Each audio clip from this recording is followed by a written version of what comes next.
the least somebody box up. punches thrown in Stop boxing lying. history? That's Stop insane. Yeah, lying. and to say he did beat not that go- he person did up not is go the into softest fight. shit in the He world. did not go into the fight with the hand hurt like Shakur did. He hurt his hand in the fight. And Cam, you know it, bro. You know I'm watching, Stop, dog. dog. So do you think Oshaki? Do you think Oshaki Man, could that punk Tank ass. Davis? You think Oshaki could punk Tank Davis? Make him run to Zuffa or anything like that? You think Oshaki could do that with Tank? What? I said, do you think Oshaki could make Tank run weight classes or run to Zuffa or anywhere else and not honor a fight Hold on, like Miss he did Elizabeth. Shakur? Okay, so when Like did he just Shakur did run to Shakur. Zuffa? When did Shakur run to Zuffa? Where I mean, where's the business? No. you Because see you it up here happening. talking. You see it Here we happening. go again, Sin. This is what I'm talking about, Sin. You're talking and you know it ain't true. You just saying How shit. we know it's When not did he sign true? with Zuffa? I When did don't he know it's sign with not true. Zuffa? What are you When talking did he about, sign with bro? Zuffa? Did you When not did see he the sign with interview he Zuffa? just gave? He literally When did he admitted it in sign with that interview Zuffa? Cam went over today. Thanks When for has he letting us told know the you're not truth? paying attention like you should be. When did he sign with Zuffa? Nah, bro. All right, so he ain't signed with him yet, but it's like we ain't gonna act like we Okay, can't so see the stop What do you precursor. saying mean? shit. We ain't Yeah. gonna act like we can't see the precursor, and not like we don't know where the fucking road is going. No, bro, Do until it you fucking know? happens, it happens. Do you They're do I you know hop you signed in your to wish that shit Uber? Zuffa. on him. I Hey, know do you you guys hop in your wish Uber and this just let shit the on Uber? him. Hey, hold on, Blue. No, Do hold you? on, hold on. I Hey, know you Blue. guys wish that he would do this Hey, shit so he can Blue. criticize Do him. you just hop in your Yo, Uber and let fam, I'll him be in the drive you wherever the studio, fuck he bro. wants You know to, what's up. or do you I'm not out, know bro. the You already know. destination before you get there? Yeah. I know. Be good, be safe, ladies and gent. Be good, man. I'm Hey, be out. easy, Hey, D1. D1. You still there? Nah, he just hopped Yeah, out. that was his farewell right there, man. It's all good. I was gonna say something too. Blue, you But gotta yeah. understand though, Blue man. Everything leading to Zuffa, bro. Like she got asked the questions about Zuffa and all of that. And you gotta look at it. I think it's a one-off between him and Devin up there on the Zuffa shit. That's me personally, man. Nobody makes rumors about Shakur. I Normally, think everybody that they says I'm not gonna something, argue nobody the even fact cares that about to make a they it does rumor. seem It like normally each just other. happens. They Cam, having guys I'm fight not each gonna other argue. to try to push, you know what I'm saying, more black fighters to Zuffa, you know what I'm saying, in particular. Then they might have them boys go about their business. But obviously the man Shakur said, he admitted that there's real negotiations going on after telling us twice that it wasn't anything going on with him and Devin. And look, hey Cam, on some real shit, just like I was saying about the Uber analogy, like just knowing where the roads lead, we know what caliber of fighters are going to Zuffa. Plain and simple. We know what caliber of fighters is going. Shakur is probably the biggest name that they could get, and we know that Shakur is willing to make that offer. Plain and simple. It's the same clown ass nigga that said he ain't want nothing to do with the circus fight because he had too much integrity to fuck with Jake Paul, and then went to train with Jake Paul to beat Tank Davis. What the fuck are we talking about, Cam? I don't know anymore. I think I'm going to go smoke now and just listen in the chat. I'm going to go smoke and just listen in the chat. I want to say Wait for this. Blue. Radio Well, 2 I'm going to Rich, wait I for seen the Blue little to comment put in that that you fire said, detector dumb as request. fuck. You got to sit back for 5 minutes, Radio 2 Rich. That's a dumbass statement that you just made. You cool off. Time you have for 5 minutes, man. Chill out. Sit back. You lucky I ain't 86K you for that dumbass shit. But it's all good. What happened, Cam? What happened, Cam? No, Radio 2 Rich saying dumb shit in the comments. So I gave him a little 5-minute time now. Sit his ass back somewhere. Yeah, man, it's just real interesting, bro, how this shit playing out, man, as far as this, bro. It's crazy, man, with Shakur, bro, man.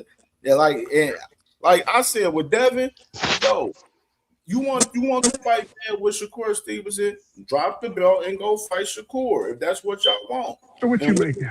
Yeah, it's really that simple for us, that shit. You know what I mean? If that's what they pushing, they continue to push to fight Shakur at 44. Hey, drop the belt and go fight Shakur. And then you can spin the block on that belt if you want to, if you happen to beat Shakur and you fight the man. You know what I mean, you can spin the block back on that 147 strap if you happen to do so. Now it depends where it's at. Now if it's at Zuffa, I think both of them guys ain't gonna have they ain't gonna have them straps going to Zuffa. I'll tell you that right now. But they could that's fight. why I say no matter what, Cam, I don't want to see Shakur go over there and fight for no belt. That's garbage. But if they do it with Zuffa, the way it makes the most sense business wise, money wise, and all of that, to where these fighters say it makes sense if you just put the ring belt on display. They don't give a fuck about that ring belt. They don't give a fuck nothing about that ring belt. That ring belt has no significance. That fight, the belt don't mean. Hold on, let me say this: the belt, as far as that fight with Devin and Shakur, they don't need no belt to have that fight, bro. Like, you know what I'm saying? Like that, none of the belt shit don't fucking matter as far as that fight. They can fight without having a bullshit belt on the line. Is put another zero. That belt could put another zero on that whole discussion. That's the only point I'm bringing up. If you make it for something, then maybe you'll get a lot of fans that maybe not interested in this fight and in this glorified fucking sparring. Nobody wouldn't give a fuck. Dap up. That ain't gonna do shit. That ain't gonna do shit. Now I'll tell you that. I'll tell you right now, AC. Nobody gonna give a fuck because of the styles of both fighters, bro. Exactly. And they don't So how have do much you fans sell to it? themselves. Cam, the only reason why I'm saying what I'm saying is trying to figure out how do you sell that? How do you sell that? The belt ain't gonna, I'm saying that a Ring Magazine belt ain't gonna sell that shit. They ain't gonna help that. It might with Nobody these gonna fans give a fuck. nowadays, man. With these fans nowadays, it might. That's the only thing I'm saying. That's the only thing I'm saying. It might move the needle to get more people interested if there is an actual something to be said about it. Now, I don't know how you get a ring champion at 144 pounds when there's 35 and there's 47 or 40 and 47. So Dev is not going down to 40. So Shakur, if you're built like Lil Bro, you go up to 47. That's the same thing Benny just did. That's the same thing Benny just did when he told Lil Bro Ryan, like, listen, don't fall for that. Don't fall for that catch weight. If that nigga saying he is what he is, then he gonna come up to your weight division, challenge you at your weight division, beat you at your weight division. All this catch weight shit. No, not if you telling me this dude is pound for pound. You don't do catch weight. You don't do pound for pound like that. The way they talking about it. Whoa, hey, hold on, bro. Hold on.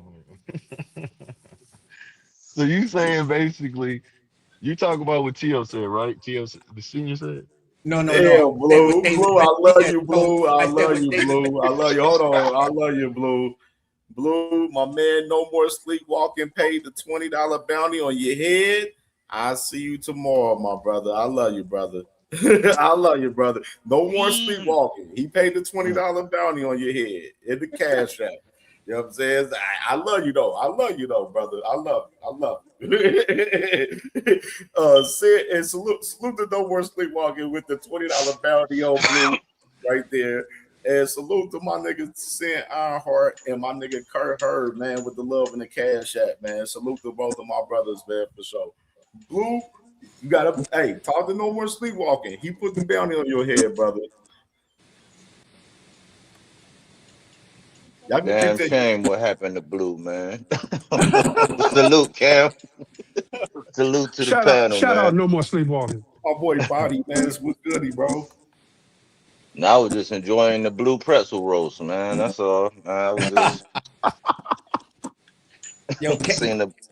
seeing the blue smoke in the air, man, and it smells singed flesh all over the place, man. It's a damn shame what happened to Blue, man. R.I.P. to Blue, man. But y'all go ahead.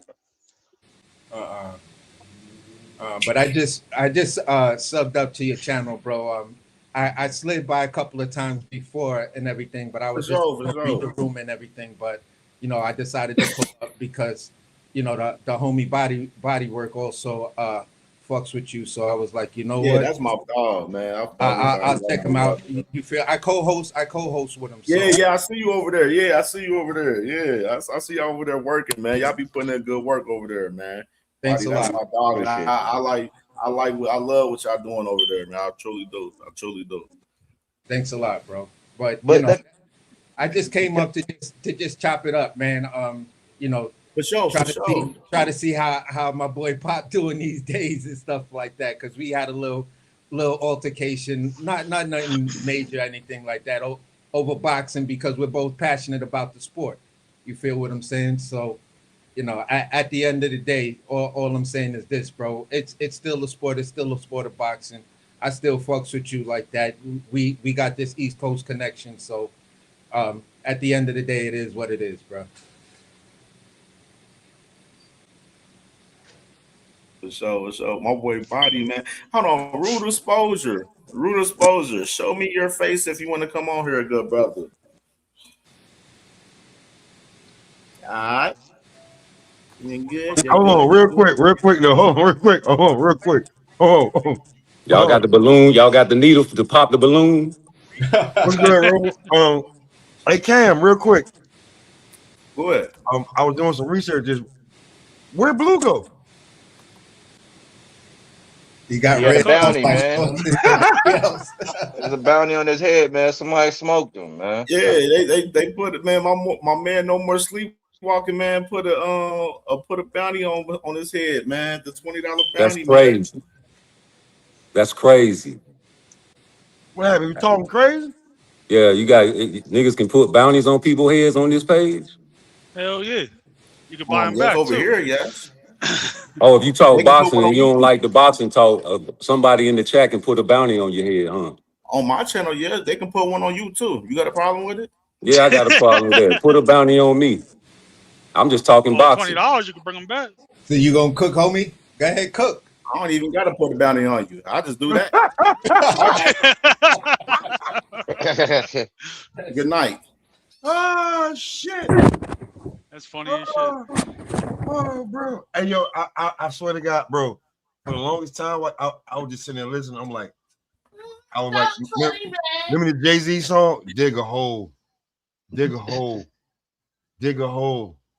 Go ahead. Bury yourself.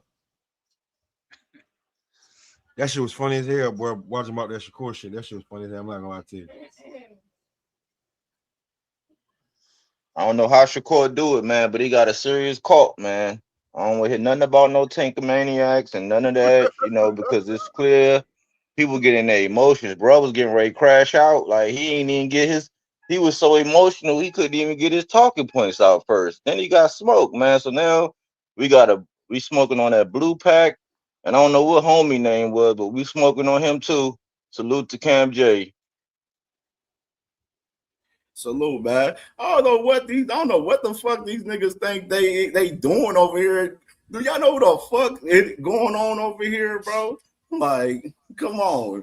You don't tell Cam J what the fucking do on his platform, my nigga. Like, hey, how this work, my nigga. Hey, who is that on your outro, Cam? Know what the fuck going on over here? Like, it don't work like that. We clip shit out here. We don't give a fuck about what the fuck you talking about or your feelings over your favorite fighter and none of that goofy ass shit. The fuck? He over here trying to come up here. He come up here and trying to dick ride Blue in the process and dick ride him and got clipped in the process of that dumb ass shit. These dumb ass niggas. Stupid ass niggas. Think before you come up here, nigga. Well, some people don't have what they call common sense, man. They want to get in and think that they can take over a conversation that you're not even a part of. We up here talking and hey, shout out to Blue Hustle, man, and his favorite fighter. But I think he's wrong when he said that, we would get. I need a drop for that. I need a drop. I don't know if ain't nobody told you, bro. You feel me? But I feel like I gotta be the one to tell you, family member. It's been going on for a while, bro, and motherfuckers tired of this shit. I'ma tell you though, family. I ain't the one that give a fuck. You hear me? I ain't gonna lie, family. You might be the biggest dick rider ever, family. You a real professional dick rider, feel like you need to go to the Olympics, cuz. You be riding the fuck out that bike, man. Get off that motherfucker, man. It ain't getting you no money, cuz. Stop dick riding, family member. Go get your own motion, your own shit, man. Go to the Olympics.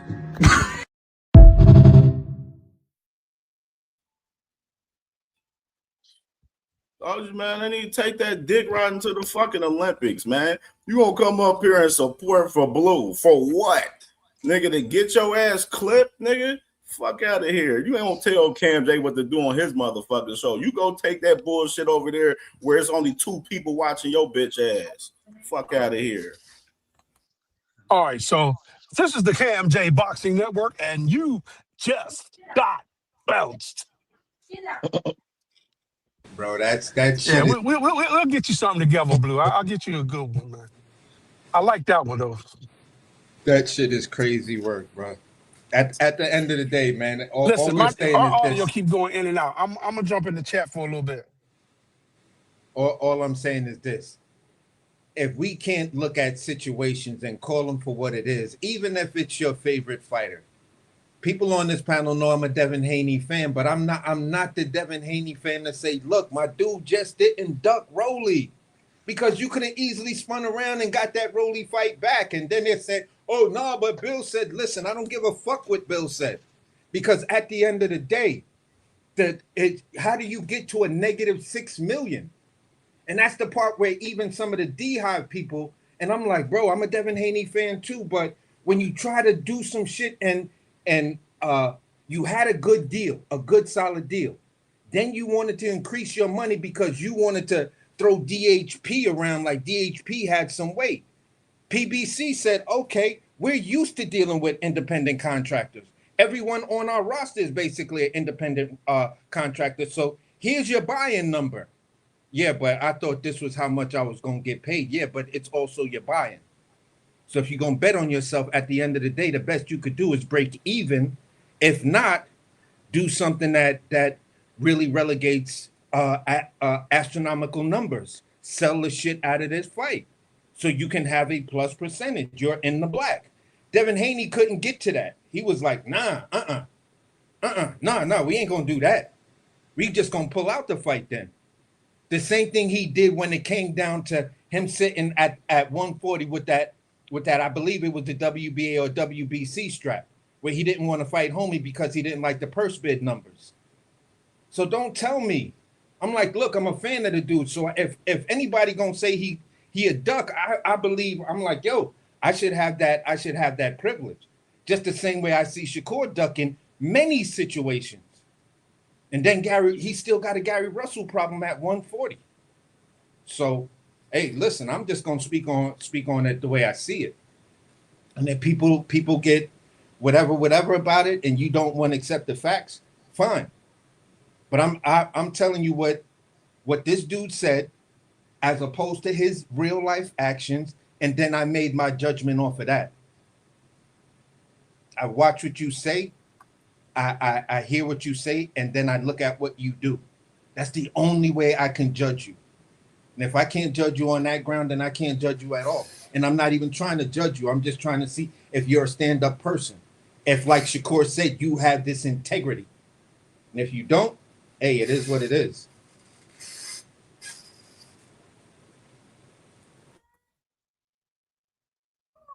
Yo, shit, appreciate y'all, fellas, man. Let me go and close it out, fellas, man. Appreciate y'all, man. Appreciate you, Body Work, man, for the love and the cash app today, bro. Appreciate you, Brody. For real, man. When the next time you live, when y'all live? Yeah, it might be tomorrow, Monday, man. Sometimes we let shit breathe. You know what I'm saying? Just let it breathe. Facts. Let me know. I'll be back by tomorrow, so y'all let them be able to let them know when y'all live. Y'all, man, y'all already know the vibes, man. Appreciate y'all. Yeah, definitely. Great show, man. Great show, bro. Salute to my guy. Yeah, make sure y'all subscribe, man. Please subscribe to Body Work, man. Please do, man.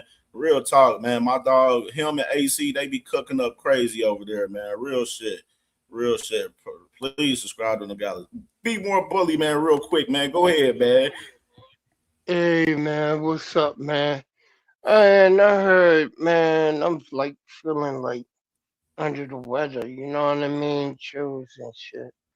But I heard Blue Hustle, man, and a whole bunch of the motherfucking shitty Secure fan collective up here fucking slipping and gurping and making excuses.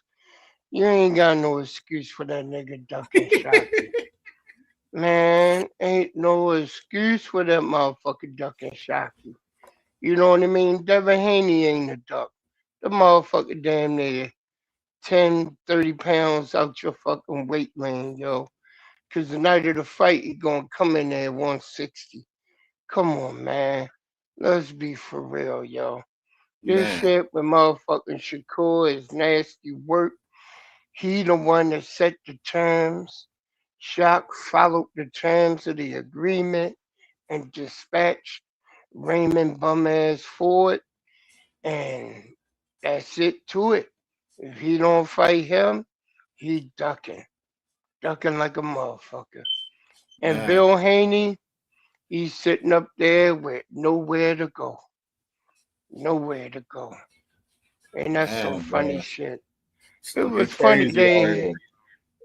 funny to hear him basically crying to Najee on Cigar Talk once he got the move that it ain't no way he could save that belt, that he had to give it up.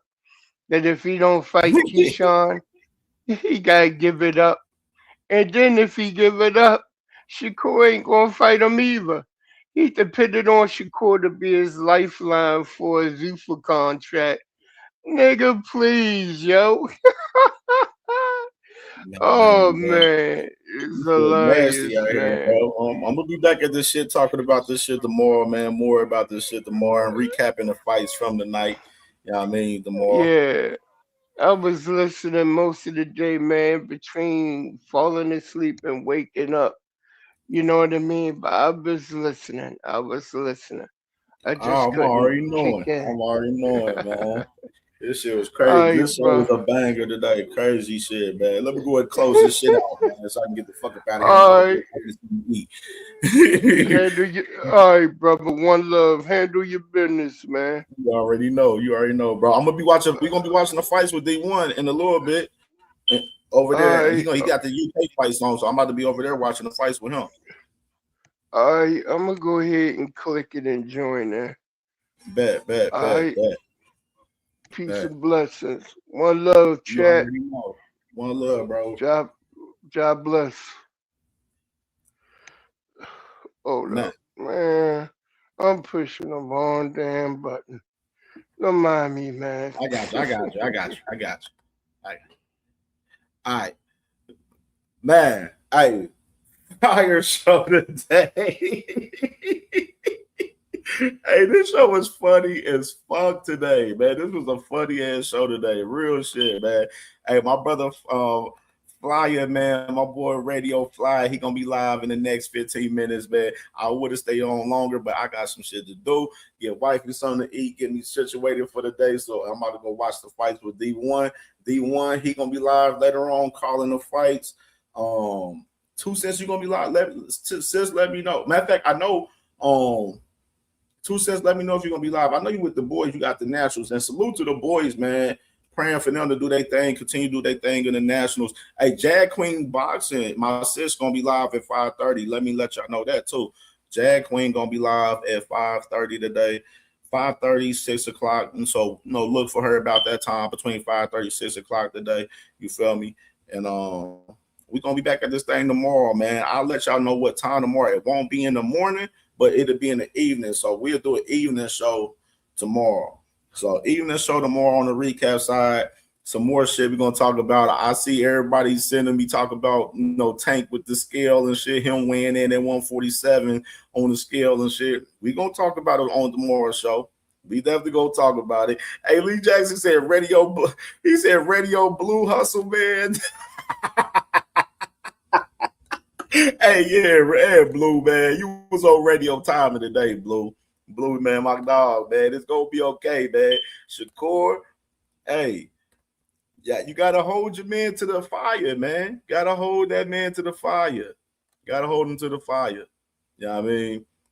Look at Dank. I seen Dank look like that 138 there if he's dead. That don't mean shit because his walking around way right now. He's at 47, nigga. Okay, Dank, you pushing whatever you want to push, brother. You need to be talking about what the fuck going on with Devin and Shakur right now. Them niggas right now, man. I got a text from one of my guys. I ain't gonna say his name, man. That's one of my guys. He was on the panel earlier. Motherfuckers feeling like Devin and Shakur is ruining the sport of boxing right now with all of this bullshit that they're doing. And that's and I want to be real and have a real conversation, a quick conversation about it. Right now, all this talking, no action, and all of that shit. Like, motherfuckers feel like they ruining in the sport with all of this bullshit that they doing. Real shit, you know what I mean? And it's nasty work to see. You know what I mean? Real nasty work. Real nasty work. Dang, you funny, bro. But in other words, too, yeah, rule exposure. I don't know what you thought was going on, bro. But you gotta go with the program. Yes, motherfuckers can put a $20 bounty on a motherfucking head and get you clipped from the chat over here. That's what happens over here. I don't know how it works over there where you at. You know what I mean? I don't even see people watching you. I seen you live one time, and I only seen like 2 niggas watching you. So I don't know. I can't speak for you. I can't speak for you. You know what I'm saying? It's different over here. It's a little different, my brother. You know what I'm saying? People actually watch us. People actually care about what the fuck we talk about in boxing over here. Obviously, a lot of people don't give a fuck about what you talk about over there because it ain't that many people watching you, my nigga. So it is what it is. You come dick eat another time. Salute to y'all. I'll see y'all tomorrow, man. Enjoy y'all Saturday, man. For sure.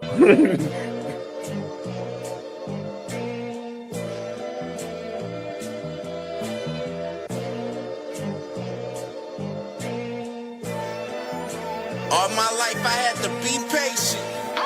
Like Meek Millie, I was dream chasing. Finger to the law when I see haters. Oh, the feeling when you tell your niggas we made it.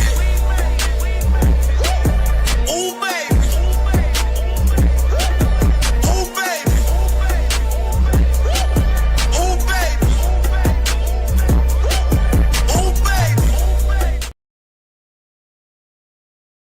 1 second. And 1 second, I forgot, man.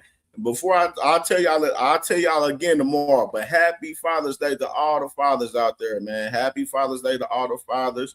I'll be back live tomorrow and I'll tell y'all again. But I want to definitely say that right here for sure. Happy Father's Day to all the fathers, man. Enjoy Father's Day, man, for sure. And we'll be live back in tomorrow, man, for sure. Salute.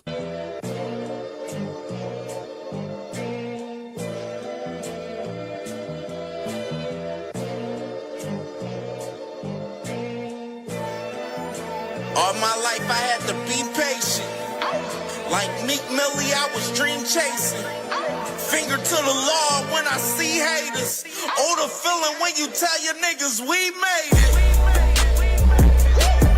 Ooh, baby. Ooh, baby. Ooh, baby. Ooh, baby. It's showtime like Kareem Lakers. I make a masterpiece, scene basic. No Meek Millie, but I'm dream chasing. Took the shortcut like Anita Baker. I want the bright lights that you see in Vegas. I need a big house with like 3 basements. Drop an M on the whip, think I'm speed racing. Don't know if it's the Transformer or the Green Ranger. My nigga Mac got the beat banging. Young nigga selling crack as a teenager. Had fiends playing baseball out here free basing. Had me showing off the rings like a Freemason. My mama gone, but I keep pacing. Trying to keep it all together like I need braces. Family calling when they need favors. When I was broke, they was acting like complete strangers. All my life I had to be patient. Like Meek Millie, I was dream chasing. Finger to the law when I see haters. Oh, the feeling when you tell your niggas we made it. Ooh, baby. Ooh, baby. Ooh, baby. Ooh, baby. Rest in peace, the Nippy was the street savior. Got my credit right now, I need acres.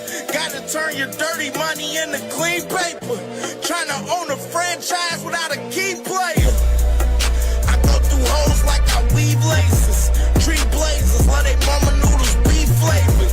Meat takers that be acting like the sacred. You bust in, you would think they on their knees praying. Then I slide like a screensaver. When I'm done, make some scrambled eggs, cheese bacon. Then it's on to the next, I ain't a speed dater. Little bitch ain't gon' hear from me till weeks later. I don't see no things changing. Kids still dodging bullets like they seen Matrix. These young niggas really need saving, but OGs won't teach them that the street's dangerous.